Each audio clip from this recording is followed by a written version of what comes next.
This is the Strange Recital, a podcast about fiction which questions the nature of reality.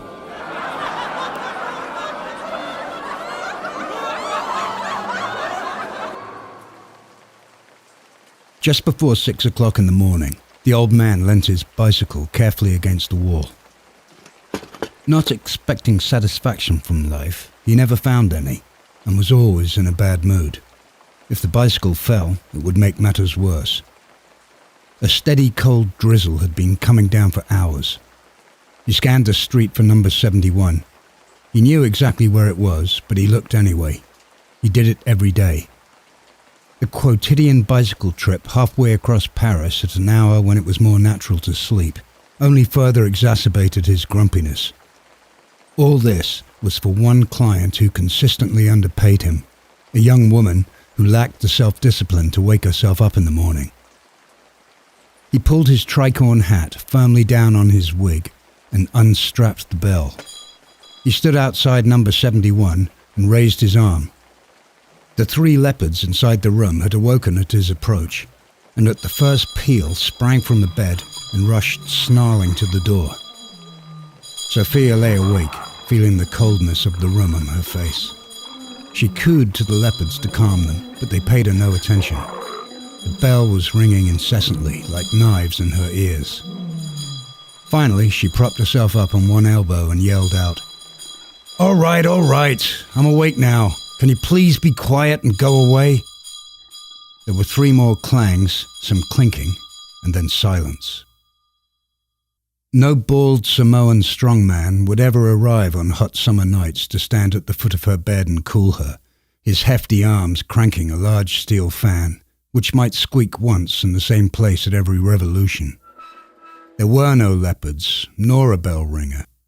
These were all phantasmagoria, just exercises of the imagination, which must be worked like a muscle for the world to blossom.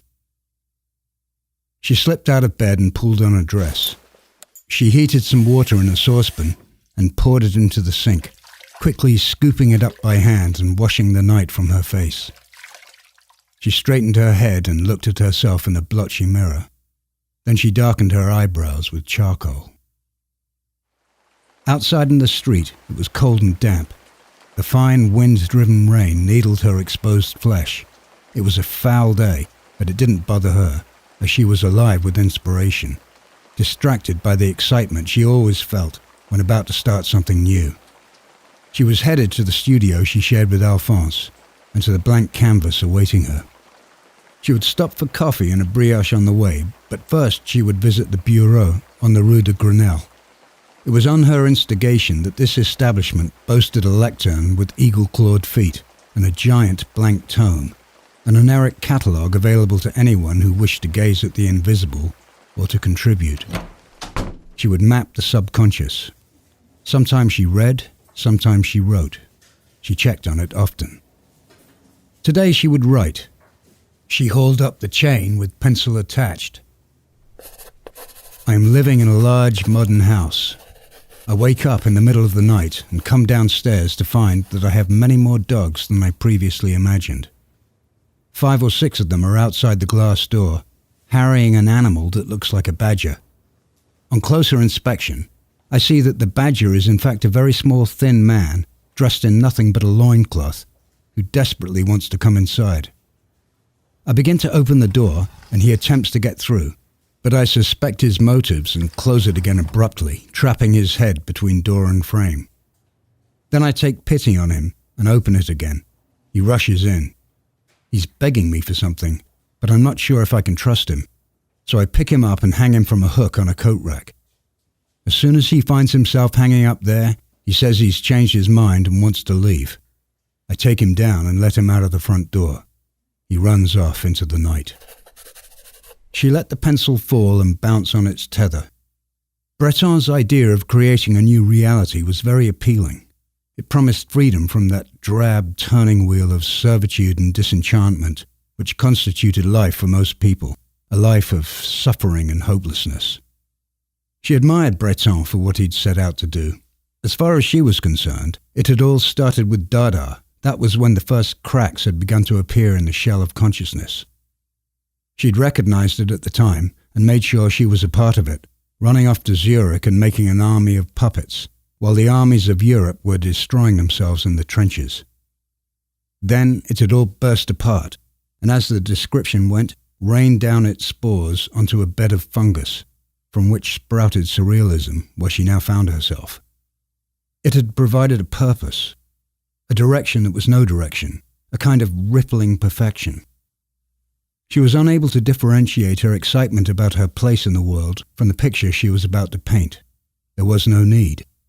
They were the same thing. The purists believed that artists should have no conscious engagement with what they produced. They were quite strident and vocal about it. Anything that had been consciously created was worthless. She disagreed with them. Such opinion seemed to her just another set of rules. Fundamentalism was unattractive in any guise. She would not be shackled. Thinking about what she was going to do before she did it allowed her to focus her energies and put her in a place where something could bubble up through her, akin to the Pythia at the Delphic Oracle. Probably none of these purists created as autonomously as they would have people believe anyway. Her mind, which seemed to have a mind of its own and was never quiet when she walked, took a momentary breath when she stepped onto the Pont Neuf, the old bridge, each arch an eyebrow. Crossing it was a symbolic act. All bridges were symbols, and all symbols were bridges. That was symmetry. The studio was getting closer. The metro would have been quicker, but to reach a destination in the shortest time possible was never an important objective for her, and she wanted to walk. She'd stop for coffee when she'd passed the island where Jacques de Molay had been burned.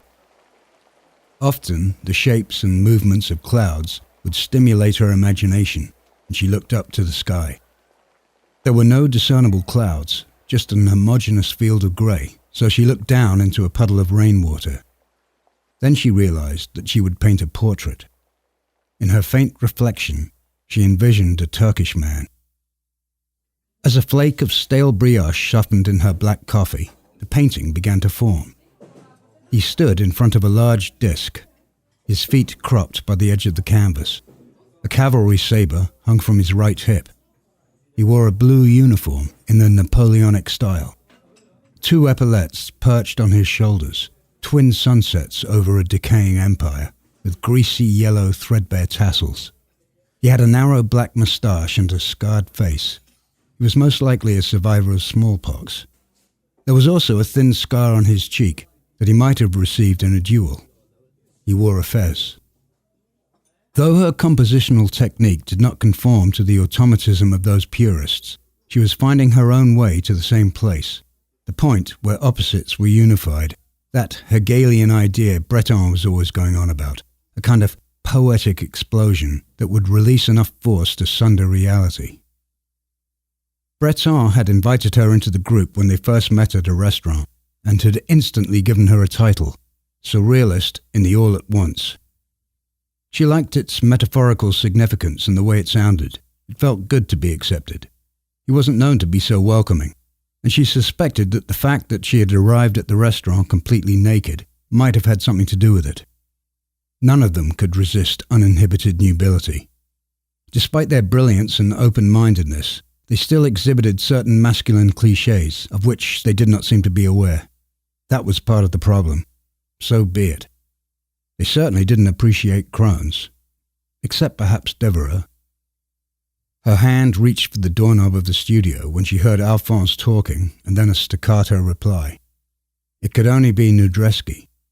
She hadn't seen him for months. He'd been in Mexico recuperating from a surfeit of opium and alcohol. He must have just returned. Nudressski was the son of a Tsarist diplomat. His mother had died in childbirth and his father had been mostly absent, posted overseas.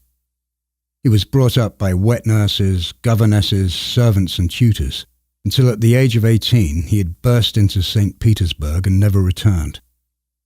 As his allowance dwindled from a trickle to a drip, his life devolved into gonorrhea and jars of laudanum. He was left with nothing but a profound hatred of everything. That's the way he told it, though you had to take whatever he said with a pinch of salt. When she entered, he was staggering back from Alphonse's paintings with a half-drunk bottle of wine in his hand. Shit. Pure shit. He turned as he heard her in the doorway. Nudressski had pushed hedonism over the crest of pleasure, but still had a physical vigor surprising in someone so debauched. She thought his body must be held together by the force of his personality alone. Anyone can paint. He let the monocle drop from his eye. Only the bourgeoisie make a religion out of it. When she was younger, she might have been interested in a man like him, for his extremism, his drunkenness, or his cultured nihilism.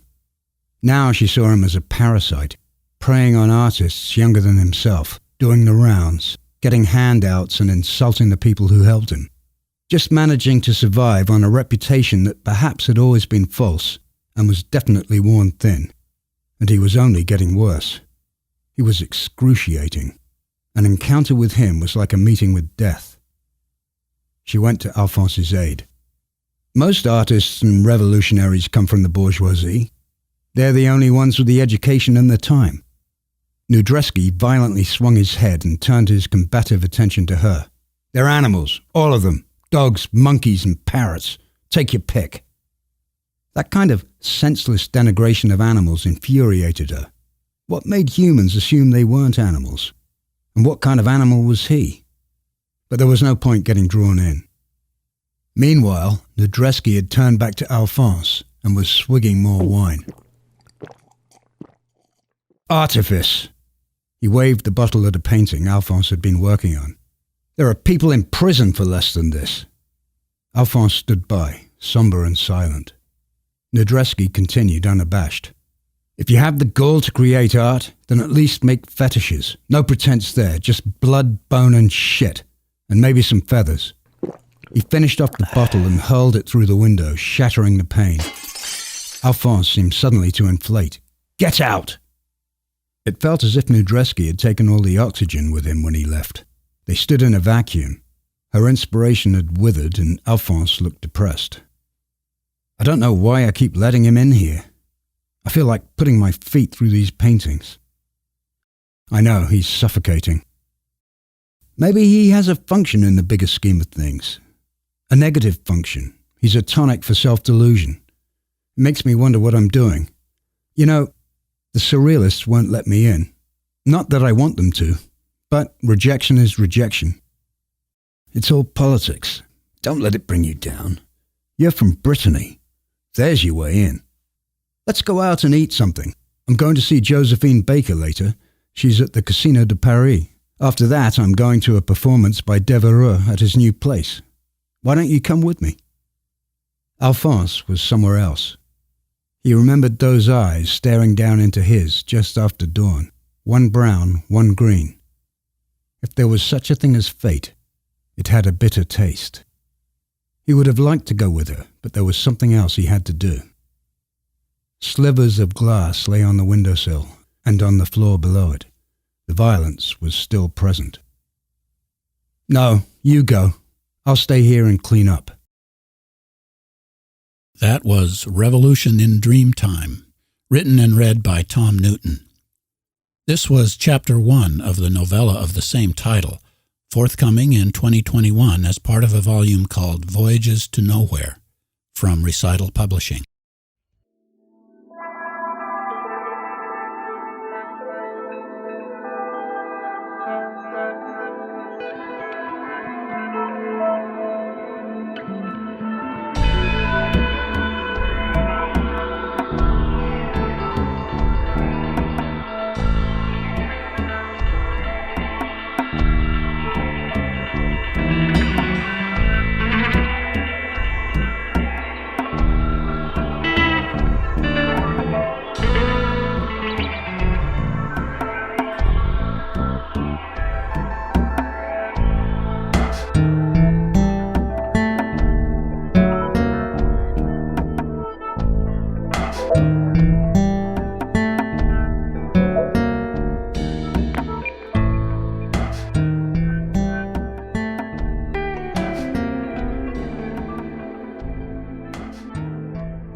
Well, here we are in 2021.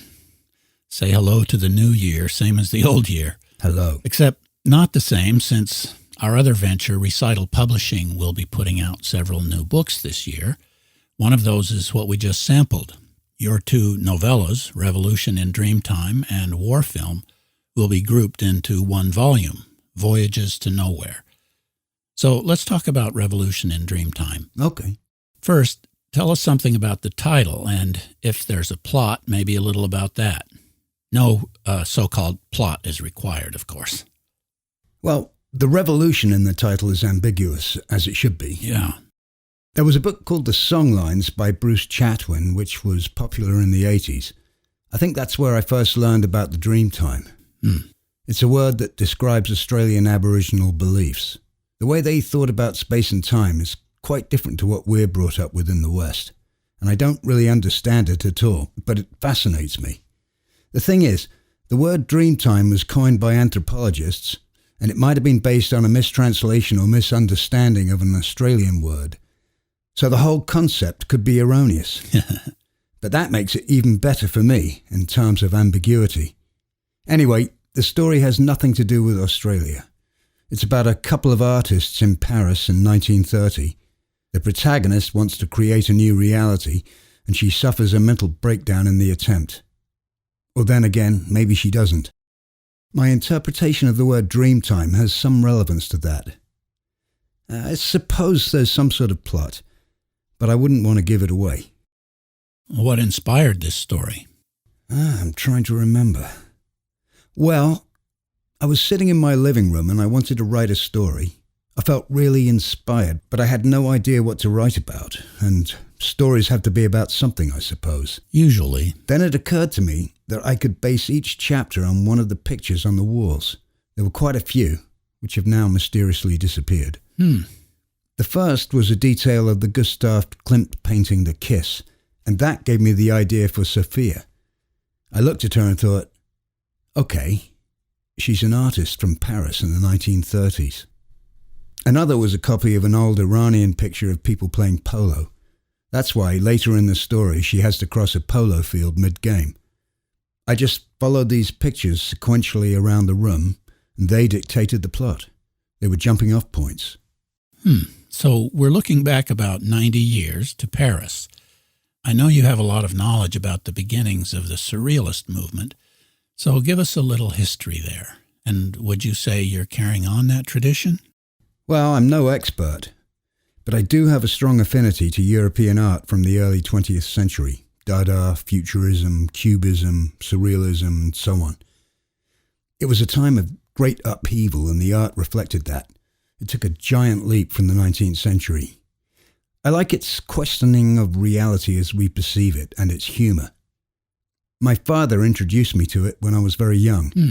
He'd come home from work and give me some postcards of Magritte paintings. I'd stare at the train in the fireplace and the man with an apple above his head, and new vistas opened up for me. They've stayed with me. Maybe I was naturally open to it, or maybe it was a case of how a parent can influence a child. Yeah. I don't know. But I see it as a gift, and I'm forever grateful. As far as carrying on the tradition, well, I wouldn't describe myself as a surrealist. That was then. This is now. Well, I'm wondering about your philosophy about writing. Do you have your own manifesto, or do you care to make one up right now? I don't really have a philosophy about writing, or a manifesto. You know, one's sensibilities are in constant flux, so what I thought a few years ago might seem ridiculous to me now. But as you're asking, I'll give it a shot. So, here's my manifesto. First, I'd say, don't overanalyze. Allow ideas to form so unconsciously that they seem to have nothing to do with you, as if they come from the world around you and not you personally. When you have something down, then you can put your critical faculties to work for editing and revising. Also, I think that aside from the meaning of words and phrases, their rhythm is very important. The way they sound together when read, and, to a lesser extent, the way they look. By that I mean the picture that the text creates on the page, when you divorce it from meaning. And of course, I'd also say, don't write self-consciously, don't write for effect, or just because you hope readers will find it clever. How's that for a manifesto? Works for me. I should add the caveat that I don't presume anyone should actually write like this. People can write however and whatever they want. That's the beauty of it. Yeah. And talking of manifestos, here's something from André Breton.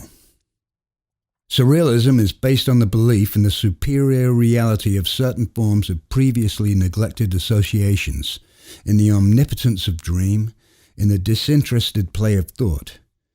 It tends to ruin once and for all other psychic mechanisms and to substitute itself for them in solving all the principal problems of life. So, there you go. Well, if a writer wants to get at deeper truths by rejecting rational logic, what are some methods or exercises you would suggest? The first thing that comes to mind is the Patapha. The term Patapha was created by Pablo Lopez, a musician and writer. He drew from Alfred Jarry's Pataphysics, that wonderful absurdist pseudoscience. The Patapha is an extended metaphor, extremely extended. His idea was to create a figure of speech as far from the metaphor as the metaphor is from non-figurative language. When I discovered this concept, I became completely enamored. This is an example of one I wrote for the story Intervals in my book, 7 Cries of Delight. My constant speculation is not an attempt to answer life's questions. I threw truth and meaning from a window long ago. They lie shattered on the pavement, kicked aside or stepped on by pedestrians, and noticed only by children who gather them up for their games. Oh, I remember that. It can be overdone, of course, but you can think up pataphas without feeling you always have to write them down. Okay, back to the story. Are any of the characters we just met in this chapter based on actual historical figures? Not so much based on as loosely influenced by. With the character Sophia, I thought of Leonora Carrington and a little of Sophie Tauber. Both of them were very talented, but were not as acknowledged as their male counterparts. Sophie Tauber was married to Hans Arp, who's better known than her, and she was the one who made Tête Dada, as well as numerous other highly appreciated works. Leonora Carrington lived with Max Ernst until the war interrupted their relationship, and she had a breakdown and was institutionalized for a while. She lived a long, highly productive life, but Ernst was the one who was remembered. So it seems the Surrealists were not as progressive as they imagined. The other main artist character in the story, Alphonse, was in some ways inspired by Marcel Duchamp. But I wasn't in any way trying to fictionalize these real people. I was just influenced by what I perceived as their essence, their quiddity, you might say. I know there's another major character in the book that we didn't meet yet, Ferdinand. Give us some insight into him. Well, Ferdinand is a plainclothes cop and a nasty piece of work. He uses his position of power as a policeman to indulge himself, and not for the benefit of society. He's the kind of person who's gay but persecutes homosexuals. I was influenced by Roy Cohn. In some ways, Ferdinand is unable not to be evil. He's lived a life bereft of love. In that way, he's a victim and might be considered ill. He's cruel and paranoid, a malignant narcissist. Does that remind you of anyone? A bunch of them, actually. Well, your story collection from 2019, 7 Cries of Delight, won the Dactyl Foundation Literary Award and was called Thought Art. What do you suppose that means, and does this book qualify for that description as well? Well, I don't know exactly what it means, but I like the sound of it. I think it must refer to the fact that the point of the stories is to play with ideas rather than to follow a plot and have a descriptive or realistic structure. The important word there is play. I think our lives depend on it much more than we realize. And as far as this book goes, yeah, I'd describe it as thought art. Well, I think that's a good place to close. I think you may be right. Yeah. Stories like this are always welcome to me, but even more so in these times when an escape from everyday reality can be very good for one's mental health.